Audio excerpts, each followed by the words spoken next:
Game changer movie గురించి శ్రీకాంత్ ఏంటి ఇంత పెద్ద మాట అనేసారు. ఫస్ట్ హాఫ్ బాగాలేదా?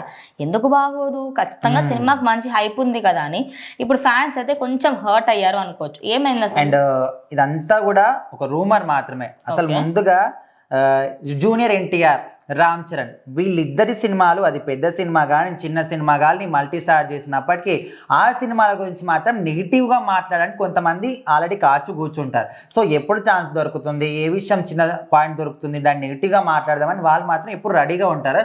సో ఇప్పుడు గేమ్ చేంజర్ సినిమా గురించి శ్రీకాంత్ ఒక చోట కొన్ని మాటలు చెప్పాడు. ఏ విధంగా అంటే, సో శంకర్ గారు వచ్చి నాకు ఈ కథ గురించి చెప్తున్నప్పుడు, నా క్యారెక్టర్ గురించి చెప్తున్నప్పుడు, ఫస్ట్ హాఫ్లో క్యారెక్టర్ గురించి చెప్పినప్పుడు నాకెందుకు చెప్తున్నారు, అసలు ఇది నా క్యారెక్టరే కాదు కదా అనుకున్నారట. కానీ దాని తర్వాత సెకండ్ హాఫ్ ఎక్స్ప్లెయిన్ చేసినప్పుడు మాత్రం ఇది పక్కా నేనే చేస్తా అని చెప్పారంట కదా. సెకండ్ హాఫ్ మాత్రం చాలా హైలైట్ గా ఉంటుంది. ఈ క్యారెక్టర్ ఉన్న తర్వాత అరే ఈ క్యారెక్టర్ నేనే చేయాలి, పర్ఫెక్ట్ గా నాకు సెట్ అవుతుంది అనే విధంగా ఆయన అనుకున్నాడంట. సో ఈ విషయాలు చెప్పాడు. సో ఇక్కడ సినిమా గురించి కానీ అదేంటి, సో మేక్ ఓవర్ గురించి మనం మాట్లాడుకుంటే ముఖ్యంగా వాళ్ళ నాన్నగారి లుకింగ్ ఏ విధంగా ఉంటుందో సేమ్ అచ్చుగుద్దినట్టు అట్లనే మేకప్ చేశారంట. సో అదే మేకప్ తోని వాళ్ళ ఇంటికి వెళ్ళినప్పుడు వాళ్ళ అమ్మగారు చూసి షాక్ అయిపోయారంట.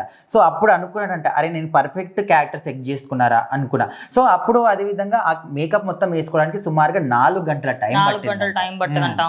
సో మొత్తానికి ఆయన చెప్పిన మాటల్లో కూడా ఇక్కడ నెగిటివిటీ లేదు. ఇక్కడ సినిమా గురించి కానీ స్టోరీ గురించి కానీ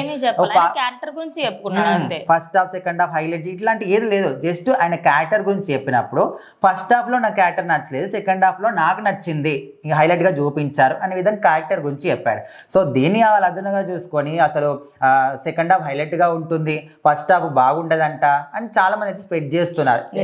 కరెక్ట్ గా సినిమా ఎంత బడ్జెట్ తో వస్తుంది, జస్ట్ సాంగ్స్ కోసమే 70 కోట్లు పెట్టారంటే దానికి ఎంత ఎఫర్ట్ ఉంది ఏంటనేది ఒక్కసారి మీరు అర్థం చేసుకుంటే దాన్ని బట్టి అసలు ఎట్లా ఉంటుంది ఏంటనేది అర్థమవుతుంది. ఇంకోటి శ్రీకాంత్ గారు తన క్యారెక్టర్ గురించి చెప్పారు తప్పించి ఆయన ఏదో రామ్ చరణ్ గారి గురించి ఏమీ చెప్పాల. బట్ ఇందులో మీరు అర్థం చేసుకోవాల్సింది ఏంటంటే సినిమా రాకన్నా ముందు నెగిటివిటీ ఎంత స్ప్రెడ్ చేస్తే సినిమా అంత హిట్ అవుతుంది. సో మీరు చేసుకోవాలనుకుంటే చేసుకోండి ఖచ్చితంగా. కానీ గేమ్ చేంజర్ మాత్రం సంక్రాంతికి వస్తుంది, సంక్రాంతికి బ్లాక్ బస్టర్ హిట్ పక్కా కొడుతుంది. మిగతా సినిమాలు కూడా మంచి హిట్లు సంపాదిస్తాయని అనుకోవాలి. సో మొత్తానికి అయితే శ్రీకాంత్ ఏందబ్బా ఇట్లా మాట్లాడారు అనుకుంటున్నారు కానీ, సో మరి ఆ మాటలకు మీరేమనుకున్నారో కామెంట్